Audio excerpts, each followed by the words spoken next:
Welcome to Right on the Mark with your host, Mark Young, and my cousin, Slick Rick. What about that? Welcome to the show, Rick. Thank you, Beef. We're here today to talk about Tough Mudder. What else? Come on. Tough Mudder, headband, shirt, no more on Left Behind. Can't beat it. Doesn't get any better than that, folks. But anyway, welcome back to my channel with my segment of the week. So I invited my cousin Rick here. Ricky, Dr. Young, Slickster, whatever you want to call him. The guy's a genius. Honored to be here. You know Honored to be here. Yeah. I'm glad you're here. I'm glad you're here. So before we get into it, I just want to tell you what a genius he is. You know why? Uh-oh. You talked me into doing Tough Mudder. That's why you're a genius. Yeah, that required a little bit of talking. There was some finessing going on there. Right? So it was right around March Madness when we went out, and you started telling me about Tough Mudder. And I'm like, what are you talking about? I know. There is no such thing as Tough Mudder. You're like, Beef, you got to look it up. We actually come within an inch of dying. I'm like, oh, where do I sign? Yeah, we signed the death waiver. Yeah, that's right. We signed the death waiver. But anyway, folks, we're going to drink a shot because it's been, 8 years? It'll be 8 years? It'll be 8 years this fall, yeah. That's right. So let's go ahead and pour ourselves a drink. So I got this nice decanter that Slick Rick was able to get me. Beauty. Looks like an urn from Father Benito's from St. Leonard's Church. So it might be sherry Hefty or it Joe, might be something if you're better out there. I'm sure you used this when you were an altar boy. Yeah. Wait, were you an altar boy? We all were, yeah. I Consensus All-American. I was one time, and then they asked me not to come back. Yeah. I don't know why. Yeah. Because for some reason I can't imagine why. Yeah, I was allowed to come back. Something about the robe and in the back room. But that's a story for another time. Right, exactly. All right, so we're going to do a shot to Tough Mudder. And then we're going to let you know what that's all about. Yeah, so for everyone that's thinking about doing this, it's a piece of cake. Solid. Piece of cake. Yeah. Delicious. That's some good maker's mark. And that vodka is Ciroc. Gluten-free. Gluten-free in our delicious. In our Magic 8 Ball. It is. We're talking about how this all began, and it all began in March of 2013. Yeah. And you're like, we got to try this. We got to try Tough Mudder. You're like, go home, look it up, and we're gonna get ourselves in shape. Plus, we're gonna go and run this 12-mile course. Right. Steeplechase. I'm like, dude, 12 miles? Let me tell you about the first phone call, though. Yeah. Okay. So Dan, my friend Dan, right? Yeah. Sends me a text message, says, let's run the Tough Mudder. And I say, what in the hell is a Tough Mudder? And he says, same thing you said. Look it up. Or I said it, right? Yeah. And so I look it up and I said, you have to be absolutely crazy. There's no way we could actually do this. And he says, oh, come on. It'll be fine. He's like, I'll get a bunch of people. We'll go, you get a bunch of people. We'll do it. It'll be good. Yeah.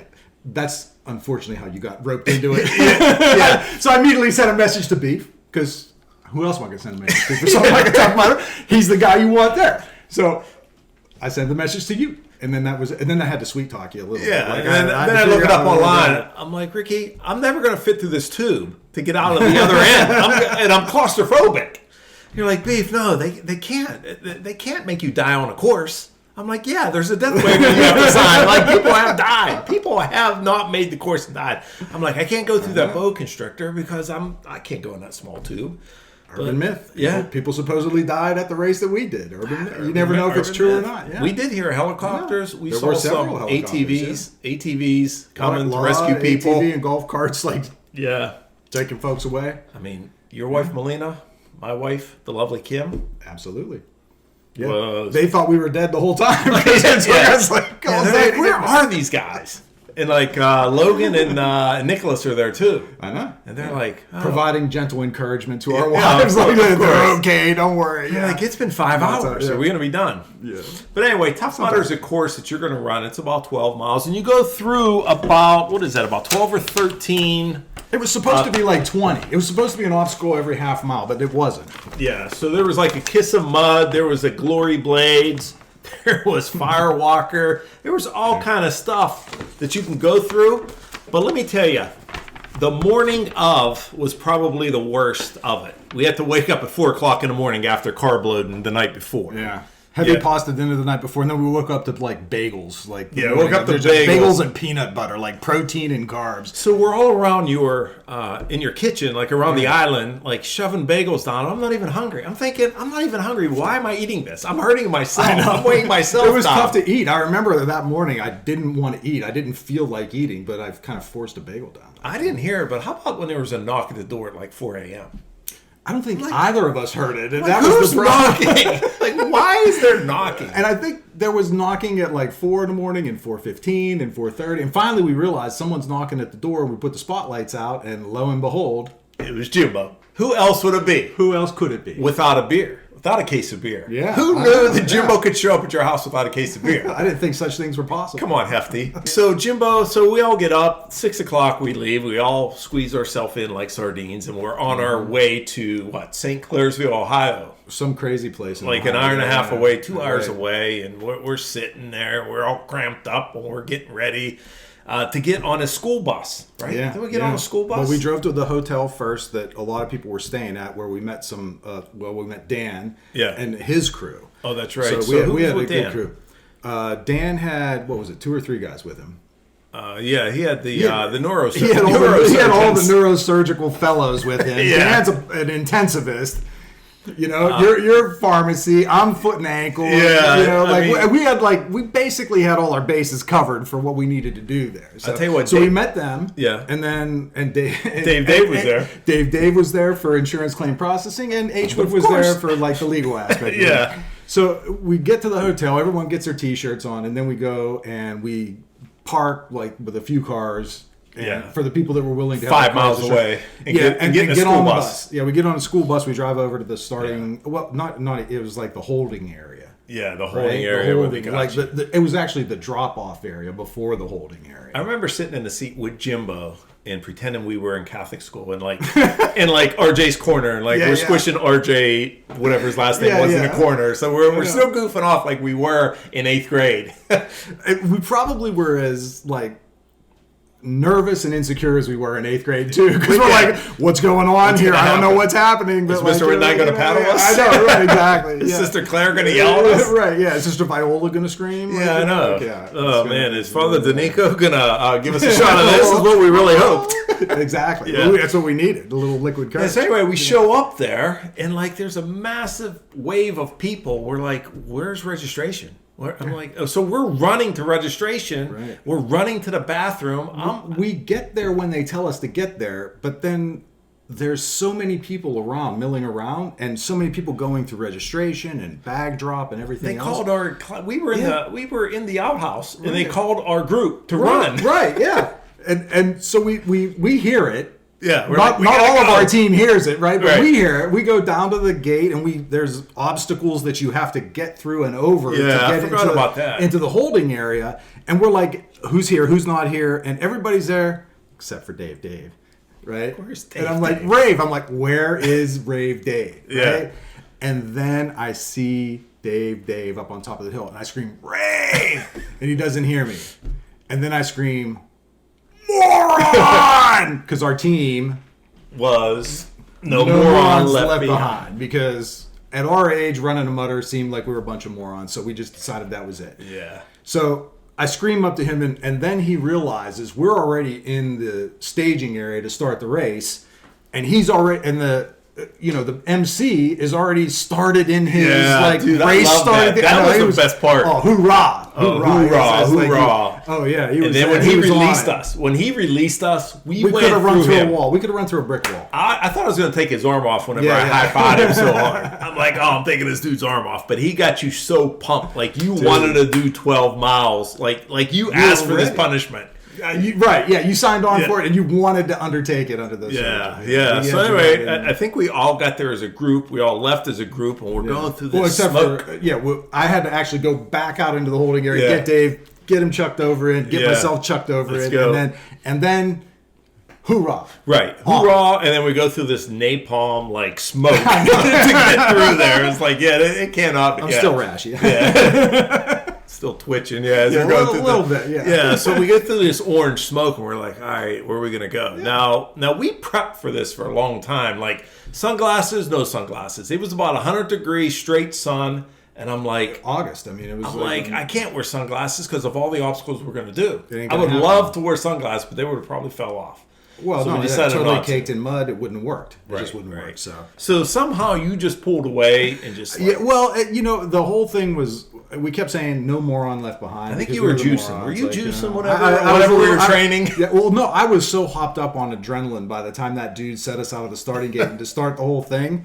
And I don't know what it is, but when I get in that situation, I don't want to fall back. So I always want to be up You with set a the, pace. with the lead pack. So I kind of like just kept up with Dan's neurosurgical residents. yeah, Like, they're 20 the years fellas- old. Yeah, they're 20-year-old guys that are professional. The one dude was a professional athlete. Yeah. I hate to say I forget your name, but Yeah. dude was massive. Pitcher for the Blue Jays.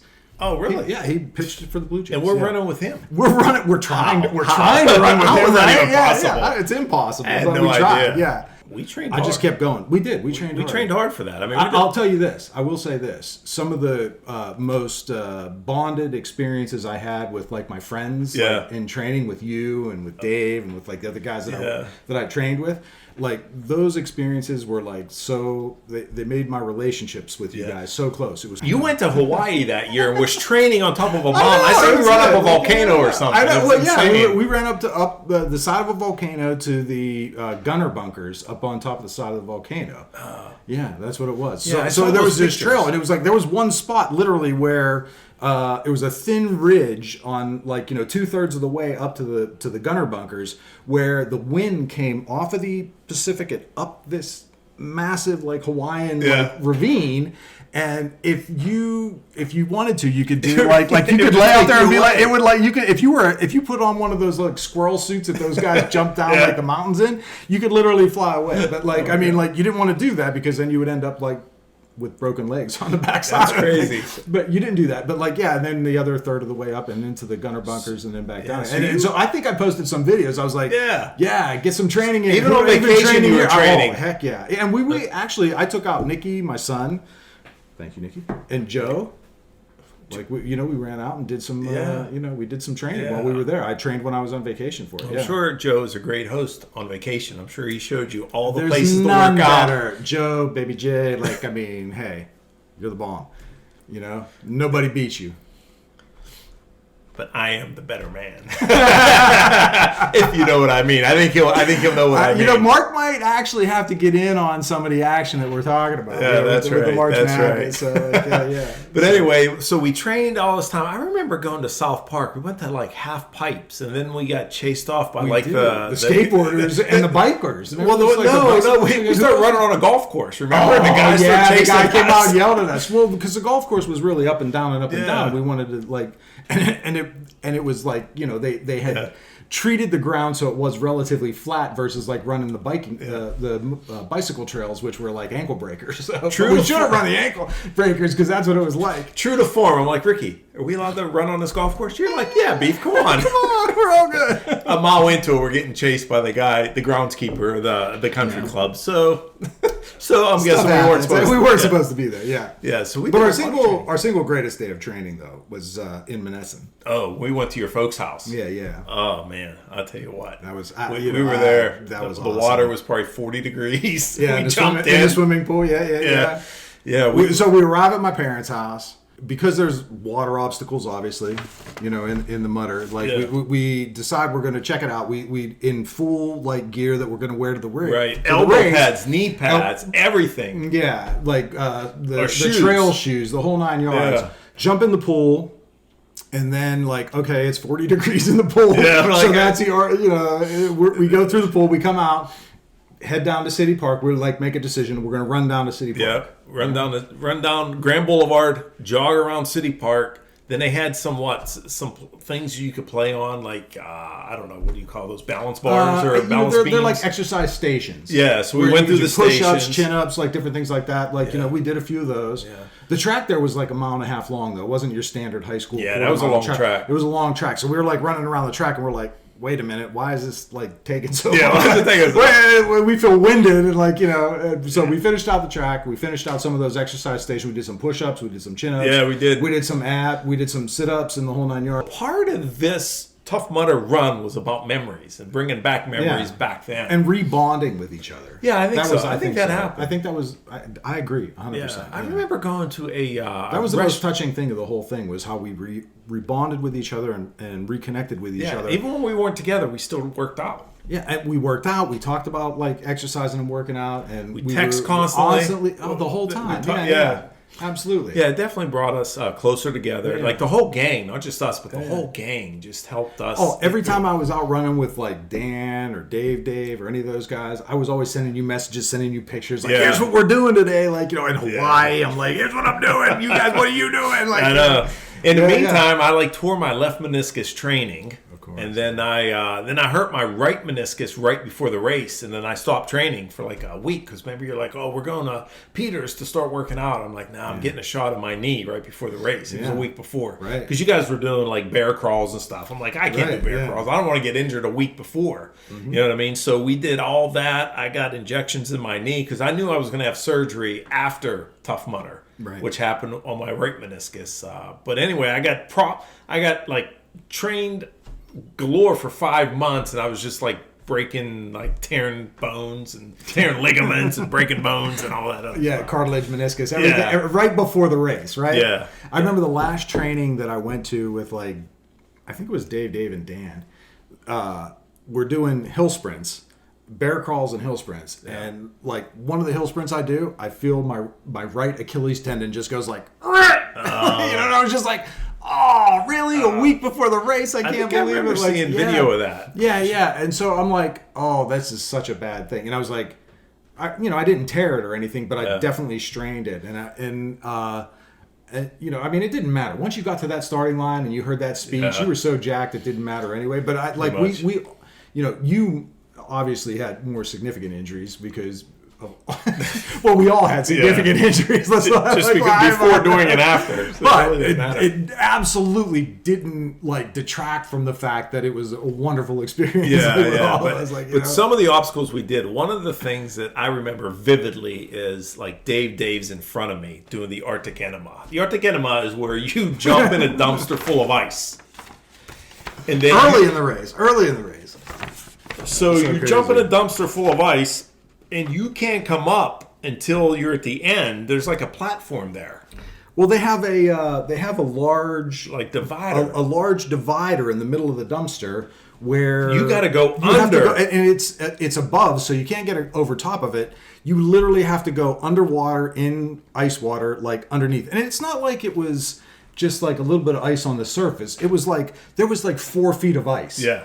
You know, it's like 2 feet of water. So you had to get through the ice and get under. They had the refrigerated truck there dumping ice there, into just the freshly dumpster. dumping ice like the whole time. It was crazy. So when Dave jumped in there, he went in head first, and then he did not come up at all until the other side. No kidding. Yeah, he didn't come up there. I'm like, how did he do that? I jumped in, like hit my feet, bobbed up, shivered, and then went underneath, came out, and jumped. But he dove in and went under the board and came up the other end and just kept running. That's crazy. Like nothing. I'm like, dude, Dave was the man on that one. Yeah. I don't know where you were in that one. I don't know who was behind me. I was halfway to the next obstacle because the first people in our group that got there, that was the segment that Dan's friend, who was the pitcher for the Blue Jays, was like, "You're gonna pace us, and I was like, "I don't know, I guess." Like, yeah, and so I just ran. Yeah. And so him and I show up first. He's like, "Are you ready? Are you ready? Are you ready?" And I'm like, "Yeah, I'm ready." And he's like, "Let's go!" And we're on the edge of this dumpster,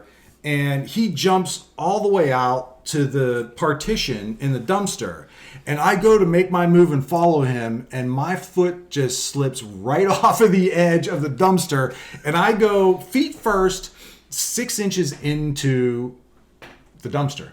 Like there was nothing. Like I didn't go anywhere. I just went straight down, and I thought to myself as I'm going down, "Oh my God, it's so cold." I was like, my head hurts. It's so cold in this water. And I said, "There's no way I'm coming up. It's just not going to happen." Yeah. So I went straight down, and because I swam for the Elk Club. Of course you did. Elk Club, way to go. Yeah. So I dropped down, and I was like, I'm going straight to the bottom. I get to the bottom. I get my pike, and I push off of the dumpster wall. Yeah. And I just swim, and I'm like, the whole time I have my hand above my head, I'm like, Like, I don't want to smack my head off of this thing and be unconscious in the frozen water. I'll never know what happened, and I'll be gone. The next guy will just push right. you. Yeah, exactly. So I finally come up to the dumpster further than I thought it, or the partition. The partition, excuse me. It's like further than I thought. I'm like, okay, there it is. And then I swim a little bit more, and then I come up on the other side. Then you're like, oh, yeah. Meanwhile, the dude is like already like out. Yeah. He's like, what happened to you? And I'm like, dude, my first step was a fail, and I slipped, and I fell, and I had to recover, and this is what I did. And then you're like, there's still but the 13 whole more. time before we go in, he's like, are you ready? Are you ready? And he's like, we gotta go. When we're done, we're gonna bolt. We're gonna get the coal off us. We're gonna bolt, like, you know. And I'm like, yeah. So we got out, and we literally ran to the next obstacle. We were the first people to the Arctic Enema, and then we were at the next obstacle, and I was like, we got to go back. I'm not here. So we walked back, and that's when we caught up with you guys. Yeah, we walked back, and that's where we caught up with you guys. Oh, I did not know that, but I just remember after running. you had gone through it and all that. So I missed a lot of that stuff with like, But we dry. I swear I was dry by like 10 feet after I ran because it was 100 degrees. Yeah. So some of the like most horrible like obstacles that I'll say that could happen to you. Yeah, Like, right. Some of the like awful things that could ever happen to you. It actually wasn't that bad. Like, I thought I would never jump in a dumpster full of ice. Well, after like the second or third time that the most horrible thing that could ever happen to you happens to you, it gets to be a little mundane. Like, you know what I mean? Yeah. And these obstacles were like that. I mean, they were, you know. All about the mud, baby.